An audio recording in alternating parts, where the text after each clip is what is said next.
rocks I see them stand and fiery billows roll below. But over and they're dreadful and the sanctuary tore me so. Once the three rocks I see them stand and fiery billows roll below.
Never saw no spirits, sir. Never saw no spirits? Never.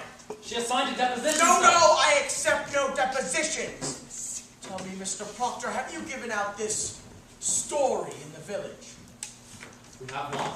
They've come over to the court. I pray you, Mr. Parrots! Do you know, Mr. Proctor, that the entire contention of the state in these trials is that the voice of heaven is speaking through the children? I do, sir. And you, Mary Warren, how came you to cry out for people for sending their spirits against you? I cannot hear you! For pretense, she says. And the other girls, Susanna Walcott and the others, they are also pretending. Aye, sir. Indeed.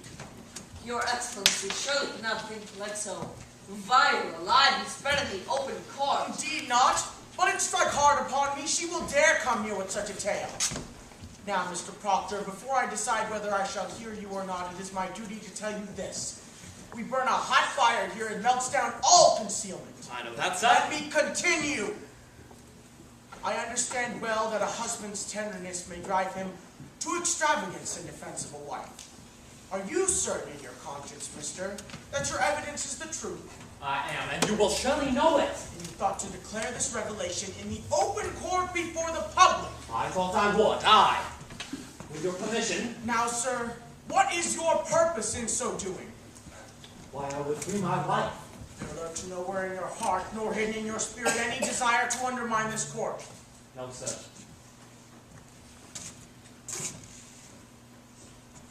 Your Excellency, Mr. Cheever. I'll not deny it, John. I think it'd be my duty, sir. You go to take his wife, damned your court, ripped your warrant. Now you have He it. did that, Mr. Hale! Aye, he did. In what temper, sir? I knew not what I did. Mr. Proctor, Aye, sir. have you ever seen the devil? No, sir. You are in all respects a gospel Christian. I am, sir. Such a Christian that will not come to church but once in a month. Not come to church. I have no love for Mr. Paris, it is no secret. But God surely I love. Plow on Sunday, sir. Plow on Sunday. I have once or twice plowed on Sunday. I have 3 children, son, until last year my land gave little. You'll find the other Christians that do plow on Sunday, if the truth be known. Your Honor, I don't think you may judge this man on such evidence. I judge nothing. I tell you straight, mister, I have seen marvels in this court. I have seen people choked before my eyes by spirits. I have seen them stuck by pins and slashed by daggers. I have until this moment not the slightest reason to suspect that the girls may be deceiving me. Do you understand my meaning? Excellency, does it not strike upon you that so many of these women have lived so long with such upright You reputations? read the gospel, Mr. Proctor. I read the gospel. I think not. Or surely you should know that Cain were not like man, and yet he did kill Abel. Aye, God tells us that. But who tells us Rebecca Nurse murdered 7 babies by sending out her spirit upon them? It were children only, and this one will swear she lied to you. Aye, she's the one.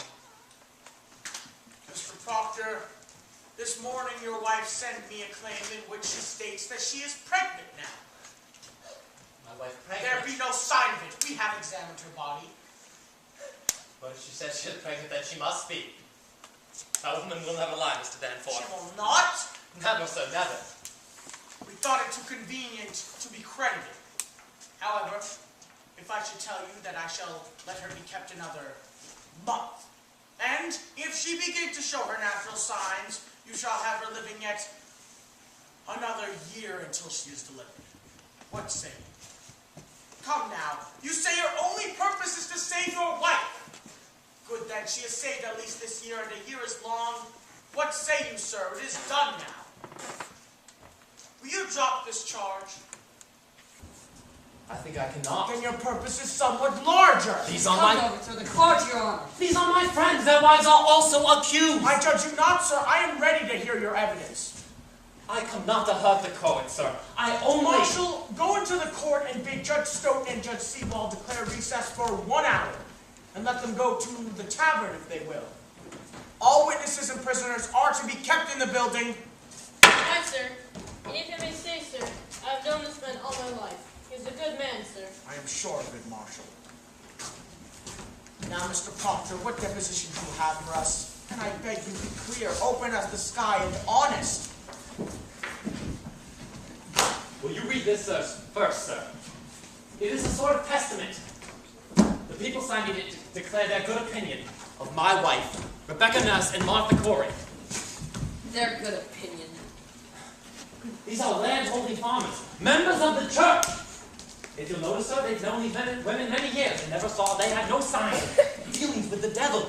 How many names are here? 91, Your Excellency. These people should be summoned for questioning. Mr. Danforth, I gave those people my word.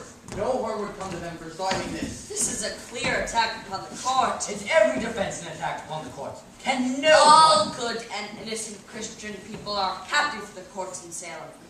These people are gloomy for it, and I think you have a right to know what each and every one of them discontents them with you. I think they ought to be examined, sir. It is not necessarily an attack, I think. Yet, These are all covenanted Christians, sir. then I am sure they may have nothing to fear. Mr. Cheever, have warrants drawn for all of these, arrest for examination. Now, mister, what other information do you have for us? You may sit, Mr. Nurse. I have brought trouble upon these people.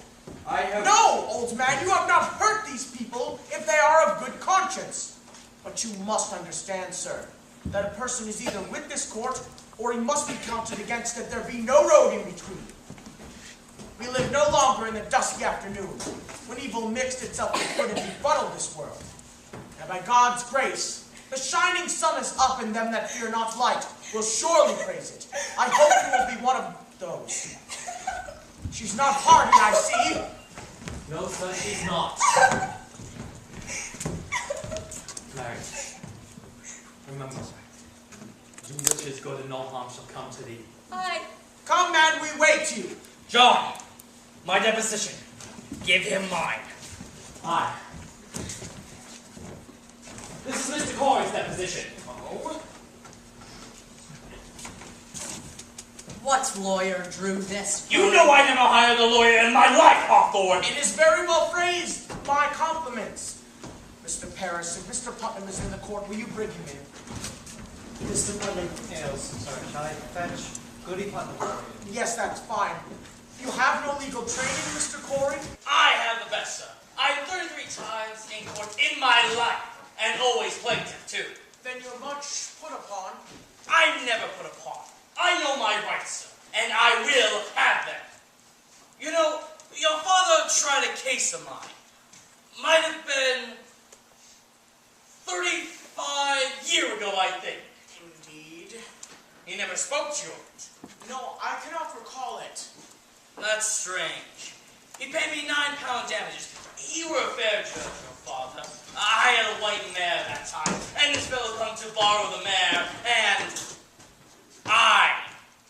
there she is.